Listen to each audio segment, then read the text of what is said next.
Hello, everybody. Welcome back to the United Way for Manchester United versus Brentford Premier League preview.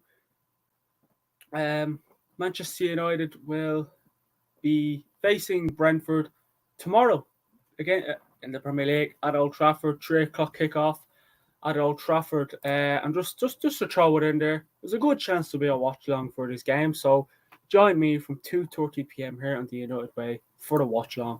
I was actually planning on not doing them, but I thought, you're rude, nothing for you. But yeah, Manchester United face Brentford tomorrow at Old Trafford, 3:00 kickoff. Not going to be an easy game. Looking at our form and look at Wednesday's game against Galatasaray or Tuesday's game against Galatasaray.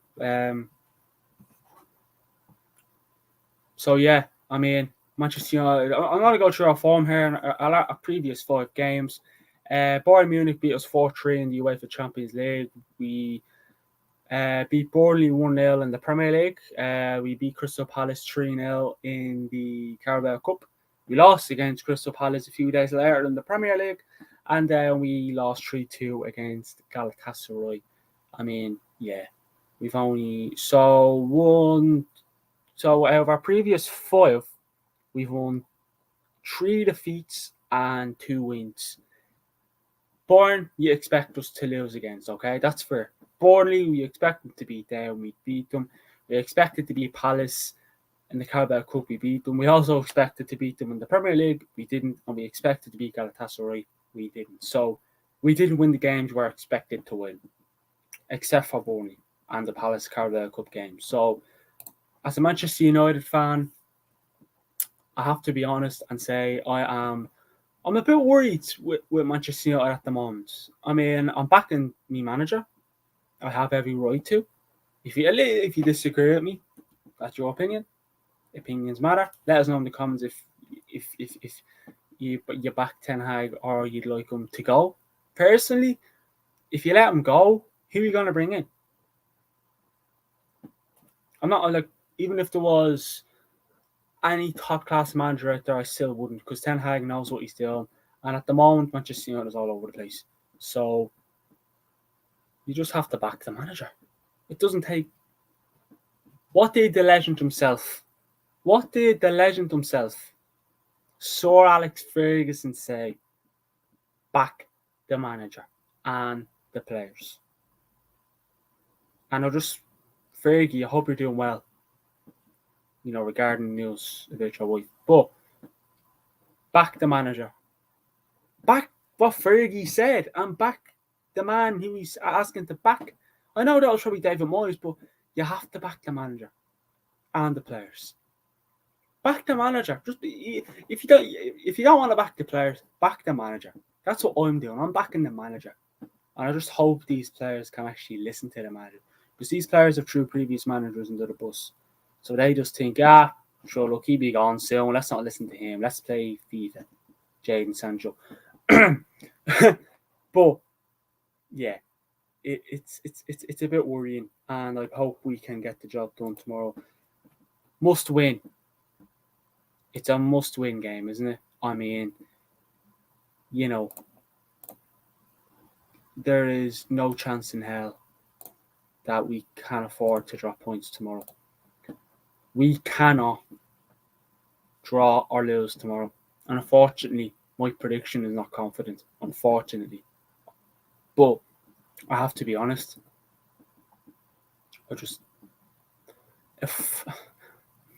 Would I be surprised if we won tomorrow? No. Would I be surprised if we lost tomorrow? No. Would I be surprised if we drew tomorrow again? No. I just wouldn't be. At the moment, Manchester United will not surprise me. If we go out and beat Brentford convincingly, even if it's a 1-0, 2-1, whatever it is, victory, just once we play well. If it's a scrappy win, just once we play well. Not let's play well for half an hour and then go back to sleep. Or let's score a goal and then go back to sleep. We've seen that 1-2. We scored. Yeah, we were ahead twice in the game against Galatasaray on Tuesday, and we were ahead twice against Galatasaray on Saturday, Tuesday, and we just got lazy straight after, and then we lost 3-2. Lazy again. But yeah, it really is a must-win game, Manchester United. But another question I want to ask: Onana, does he need to be dropped? Honestly, yes. For his sake. For his sake. Not for mine, not for anyone else's, but his own sake. At the moment, Andre Onana is not performing to an expectation. And when we signed him, I was buzzing. I still don't know why we got rid of David De Gea. I never said get rid of David De Gea, just to throw it out there. So, yeah, it's a bit weird with Onana, but I think we should drop him. And I think Ten Hag should be laying down a few laws here. You know, he should be laying down a few laws here. Like, right, this is what I'm going to do. I'm going to drop you. Recent performances haven't been what I expected from you, so I'm just going to drop you, and I hope this can teach you a lesson. And I might teach him a lesson or two. I might not, but then Onana can go, right, I need to work on this, and this, whatever. And again, Ten Hag backs Andre Onana, and that's fine. It's his players. It's a signing he wanted to do. It was his decision to get rid of David De Gea and bring in Andre Onana, because we want the fans, and I'm sure Ten Hag wanted a keeper, who a ball-playing goalkeeper, who's good distribution, because we're looking at Liverpool and Man City and even Arsenal and all them teams. And even Tottenham now, who can afford to do it, playing out from the back, and we're looking at them going, okay, I want to do what City and Liverpool can do. I want my goalkeeper to be comfortable with the ball at his feet and to distribute well. That's what I want with my goalkeeper. But unfortunately, we haven't. And when we seen the blunders Ten Hag made in pre-season, we let it slide pre-season. Didn't think much of it. But I just don't know. Like, I don't hate Andre Onana. I wouldn't be the biggest fan of him, but I want to be the force to say, I want to put my hands up hopefully in the upcoming weeks and say, right, Andre Onana, fair play to you. You're doing well now. You know, but at the moment, I just think we should drop, just for his sake. Just for his sake, you know. And yeah, because let's be honest, if you're going to keep playing this goalkeeper, he's going to keep making constant mistakes. It's not like an outfield player. He's a goalie. Only two players on that pitch can save the ball with their hands. Our goalie and the opposition. That's all. But let us know in the comment section, what do you think Eric Ten Hag should do? Should he drop Andre Onana for the upcoming games, if you want, or should he play him? Let us know.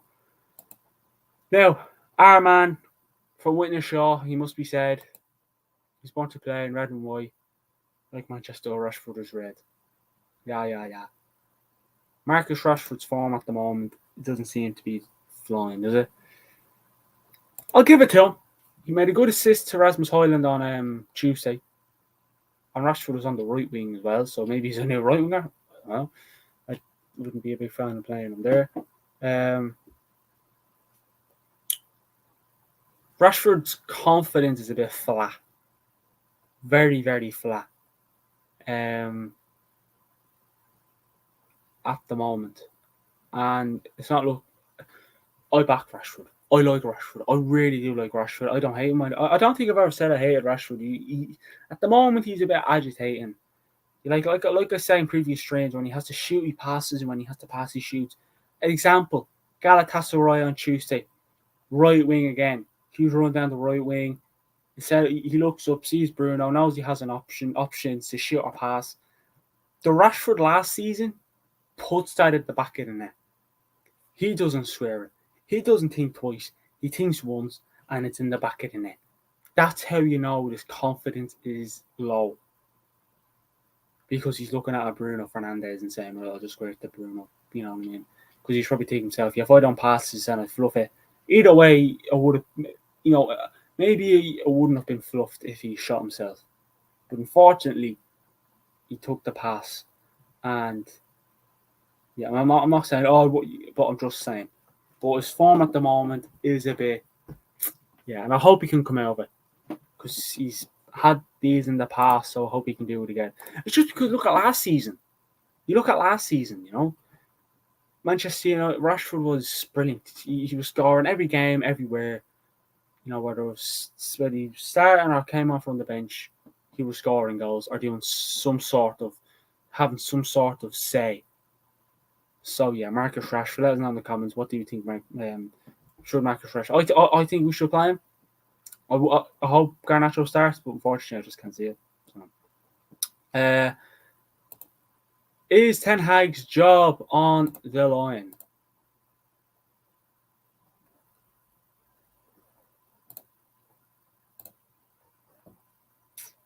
No. The pressure's on him. But the people upstairs who are the big problem in the Glazers, Morta, Arnold, Donkeys, whoever else, they're the problem. But they're not going to sack Ten Hag because they're like, all right, we're still getting the Glazers out. The still want us gone. But let it crumble. And then we'll see what we can do, Let's all be the hero. Oh, look, they sacked Ten Hag to do what we wanted. Oh, yay. Yes, Glazers. No. Just no. Personally, just no. I don't think his job is on. I don't think his job. The pressure's on him, but you have to back him. Because look at Arsenal. How long did it take them to actually start challenging when Mikel Arteta got the job? I think they finished 8th twice or something like that. Arteta didn't do as well as Ten Hag did in his first season. So you have to look at that and back him. And yeah, I know. Like, look what happens. Look at Newcastle against PSG tonight. When you have different owners, you might have big superstars on the pitch, but it can change a lot of things. And if we had Qatari in, maybe it'd be totally different. Maybe I'd be predicting a 5-0 win to Manchester United, or we probably wouldn't have been so bad in our previous 5. So yeah, anything can change. Anything can change. But Ten Hag has to take the blame on some things. But yeah, let us know in the comments. Is Ten Hag's job on the line? Next question. How can Brentford beat Manchester? Oh, that wasn't meant to say that. That was meant to be... That was actually meant to be, how can Manchester United beat Brentford? So get rid of that. So I was going to throw it in there. How Manchester United could beat Brentford? Play players in right positions, which obviously Reguilon, I think, is still out. According to the boss. So we can't play players in normal positions. It's going to be Amrabat left back again. For God's sake, I just want Amrabat to be in the midfield alongside Casemiro. But be consistent. Take our chances. Play well as a team. Be confident. And don't be too open defensively. And we'll get the job done. That's all we have to do. Doesn't sound hard, but it is if you play for Manchester United. I don't play for them, obviously, but still, that's what happens. Be consistent, be confident, take our chances, and please be tight at the back. Don't be open. Don't be like, a shop where every time you walk to it, it opens. Can't be doing that. But yeah. Now, how do you think Manchester United can beat Brentford? Let us know in the comments. Can we? Now, let's talk about our opponents, Brentford, who are 14th in the Premier League and who've only won 1 game this season. I mean, we've only won 3 games. Wolves, Nottingham Forest, and Burnley in the Premier League, and we're 10th place. Just to throw it up there, Manchester United are 10th, Brentford 14. Manchester United have won 3 Premier League games so far this season. Brentford have only won 1. 0 draws, 4 draws. 0. Manchester United have 0 draws. Brentford have 4. Manchester United have lost 4, while Brentford have lost 2. Manchester United score an average 1.0 goals scored. Average goals scored per match. Manchester United 1.0, Brentford 1.4. Average goals conceded per match. Manchester United 1.6, Brentford 1.4. So yeah, it's not great. We can see it a lot of goals. And yeah, Brentford have not won their previous 5, as you can see. No. So, they drew 2-2 against, this is the previous 5-2. Brentford drew 2-2 against Bournemouth. Newcastle beat them 1-0. Everton beat them 3-1. Arsenal beat them 1-0 in the Carabao Cup, and they drew 1-1 against Nottingham Forest in the Premier League last Sunday. So looking at that, Brentford have not won any of the last 5. Yeah, I mean, both teams coming into this game, the confidence wouldn't be high. Brentford know how to beat us. We know how to beat them. Can we do it? There's probably more of a chance that Brentford could beat us than we can beat them. I mean, you're looking at Brentford here, you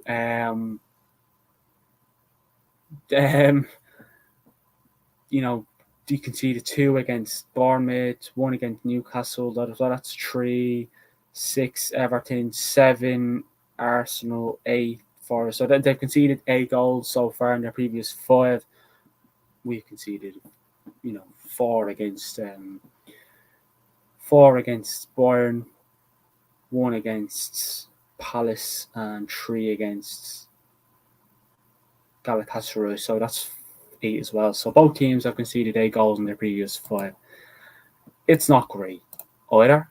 It is not great. But one thing about Brentford, they're no pushovers. It doesn't matter what their previous form is, there are no pushovers. It has to be said. It really, really has to be said. But there are no pushovers because they know how to beat teams. They played Man City twice last season and they beat them twice at the Etihad and at their own stadium. So they know how to beat Manchester City. And they know how to beat Manchester United as well. That's the problem. They beat us 4-0 last season. We were flat. We're flat now. They can do it again. Our good form at Old Trafford, the unbeaten run at Old Trafford, is unfortunately gone, all thanks to Brighton. But yeah, they're no pushovers, so we can't take them lightly. I don't think any team takes them lightly, but we can't take any team lightly. We could be playing Bolton Wanderers tomorrow. I would have to take it serious. Brentford's danger man. Who is Brentford's danger man? It's between Wissett and Mbeumo.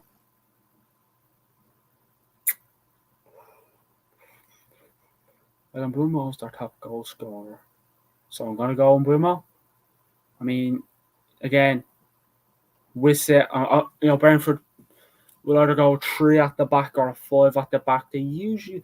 Actually, let me look at Brentford's previous... we played them at Old Trafford last season and we beat them 1-0. Sorry a sec, I just want to check. I want to check Brentford because I feel like Brentford. I feel like you go with a 3 at the back. I think. Right. So Brentford. Let's. I just want to see what kind of formation you go with and all that.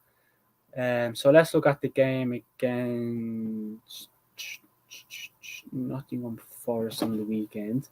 Nottingham Forest got a man sent off as well, and they still didn't manage to beat them. Just throw it out there. Lineups. They went with a 4-3-3. I feel like they got a lot more defensive tomorrow, though. But they have a few good players, Wissett and Mbeumo, Norgard, he's a good midfielder, Jensen, they have Hickey who can cause us a threat. He's a left back. So yeah, we cannot take them lightly. But I'm gonna go with Mbeumo. So yeah, as much as I have my fantasy team, I don't want them scoring tomorrow. So yeah, my danger man is Mbeumo. Let us know who your Brentford danger man would be. Do you have a few? Wissett and Mbeumo being the 2.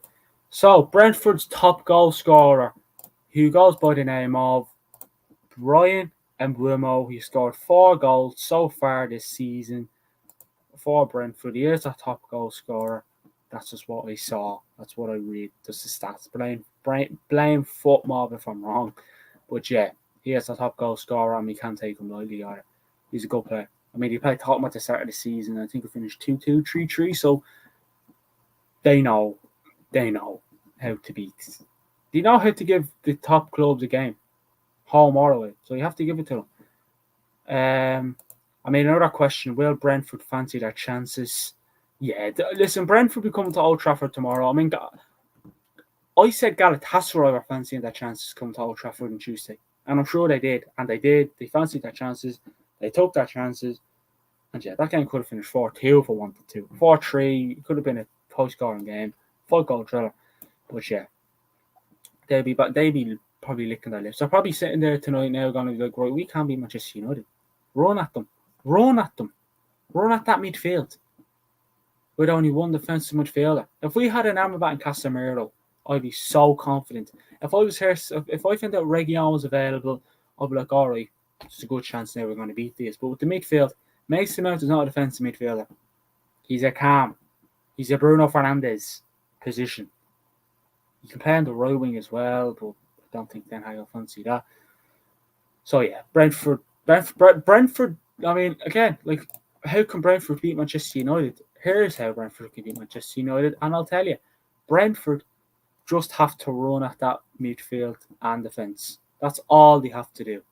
That's all they have to do. Put us under pressure. That's all they have to do. And if Onana starts and he has the ball, press. Don't give him any options. Run up to him, because they'll know now. They'll look like the hair. You know, when he had a few blunders last season, and then teams like, right, I'm sure his confidence is a bit flat. Let's press him. And boom, they do that, and boom, back, and they get the job done. So that's all you have to do, is just press us and run us when you have the ball. But here is predictions time. Let us know your score predictions in the comment section below. I'd be much appreciated. Here is my predicted 11. I've got Boyan there in goal. I feel like he's going to play Onana, but this is my predicted 11. Fortunately, the back four, well, it's not a bad back four, but you know, it's not Reguilon's not there, you know what I mean? But anyways, Sofiane Amrabat, Victor Lindelof, Rafael Varane, and Diogo Dalot as my back four. In midfield of Mason Mount, Casemiro, and Bruno Fernandes. Again, will Eriksen start? Eriksen actually didn't do too bad when he came on against Galatasaray on Tuesday, but again, do we need pace? If, you know, maybe McTominay will start, or Eriksen. I prefer Eriksen to start, but I think he's going to go Mount. Casemiro, again, he got sent off on Tuesday, so he'll be looking to redeem himself. His form, again, he had a good game against Palace in the Carabao Cup, and then back to square one. Then I'm going to go with Rashford on the left. I think Ten Hag is going to stick with his man. Anthony on the right. Came on against Galatasaray for the last 5 minutes or so. Didn't do too much, so I'm sure Ten Hag will want to get him back out there again. And up top, it has to be Rasmus Højlund. He was immense on Tuesday. He's the only player that, honestly, of all the players on Tuesday, he's the only player that has every right to leave Old Trafford with his head held high.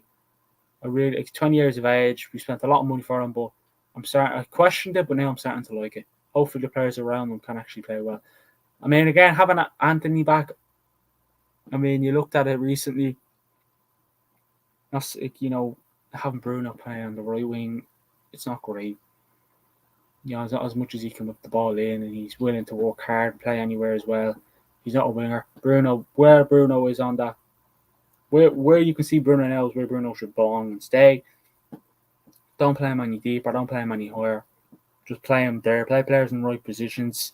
The only players that are out of position, you could say, are Amrabat and Mount, I'd say. But yeah, that is my predicted 11. Let us know what you think in the comments. But yeah, Amrabat, he likes to give the ball over to the right winger a lot. So Anthony has a decent touch on him, so hopefully he can control. My score prediction, I said it wasn't a confident score prediction, and I think we'll win, but I'm going to go with a 1-1 draw. Rasmus Højlund to score for us. And funny enough, I said Mbeumo was the danger man and top goal scorer, but I'm going to go with it to score. I can see Rasmus Højlund scoring something similar to the goal he scored against the first goal he scored against Galatasaray, but obviously with his foot. And Wisse, 20 minutes to go. Wissa just, I don't know, puts Varane on his arse and then back it in it. That's my score prediction. I think we can win, but yeah. But listen, if you won't be able to watch the game tomorrow, join me at 2:30 p.m. here on the United Way for the Manchester United versus Brentford watch along. This has been the Manchester United versus Brentford Premier League preview. Hopefully it's a good game tomorrow. Appreciate all the support. Unfortunately, I couldn't get a 5 talking points versus Galatasaray video out because I was busy and I just wanted to cry. So yeah, thanks everybody for watching. Like, comment, subscribe button. Let us know what you thought of the preview. Let us know your predictions. And let us know your thoughts for the upcoming game tomorrow. Thanks everybody for watching. Speak to you all in a bit. Come on, United. Let's get the win. Back the manager.